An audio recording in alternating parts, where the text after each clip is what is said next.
Welcome to పురా local. నేను మీ హేమమాలిని.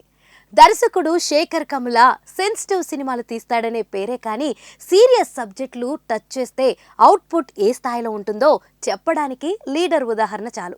కమర్షియల్గా బ్లాక్ బస్టర్ కాకపోయినా సమకాలీన రాజకీయ అంశాలను అందులో చూపించిన తీరు దాన్నో కల్ట్ క్లాసిక్గా మార్చేసింది. వచ్చే వారం మే 9న రిలీజ్ చేయబోతున్న సంగతి తెలిసిందే.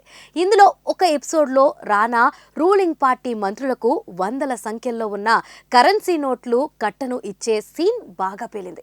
ఇలా నిజంగా జరుగుతుందనే కమెంట్స్ అప్పట్లో చాలా వచ్చాయి. ఇప్పుడు ఇది మామూలు విషయం అయిపోయింది. తాజాగా కుబేరాలోనూ శేఖర్ కమల ఇదే ఫార్ములా వాడబోతున్నాడు. నిన్న వదిలిన నాగార్జున ఫస్ట్ లుక్ టీజర్లో ఒక కంటైనర్ నిండా డబ్బుంటే వాటిని చూస్తూ వర్షం గొడుగు పట్టుకున్న కింగ్ స్టిల్ ఫ్యాన్స్కి బాగా నచ్చేసింది. ఎలాంటి పాత్రనే క్లూస్ ఇవ్వకపోయినా ఇంటెలిజెన్స్ ఆఫీసర్ తరహాలో చాలా ప్రత్యేకంగా ఈ క్యారెక్టర్ ఉంటుందట. చిల్లి గవ్వ లేకుండా తిరిగి లక్షల కోట్ల సామాజికానికి అధిపతిగా మారే ధనుష్ చీకటి రహస్యాలను వెలికి తీసే అధికారిగా నాగ్ని కొత్తగా చూడబోతున్నారని యూనిట్ లీక్ దానికి తగ్గట్లే ప్రమోషనల్ కంటెంట్ అంచనాలు పెంచుతోంది. విడుదల తేదీ ఇంకా ఖరారు కాని కుబేరాని ఈ ఏడాది రిలీజ్ చేయాలని నిర్మాతల ఆలోచన.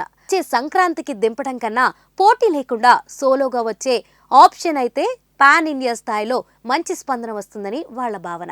అయితే ప్రస్తుతానికి ఆగస్టు నుంచి డిసెంబర్ దాకా ఎన్నో భారీ చిత్రాల డేట్ల కోసం ప్లాన్ చేస్తున్నారు. కొన్ని అఫీషియల్ అనౌన్స్మెంట్లు రాగా మరికొన్ని అధికారిక ప్రకటనలు రావాల్సి ఉంది.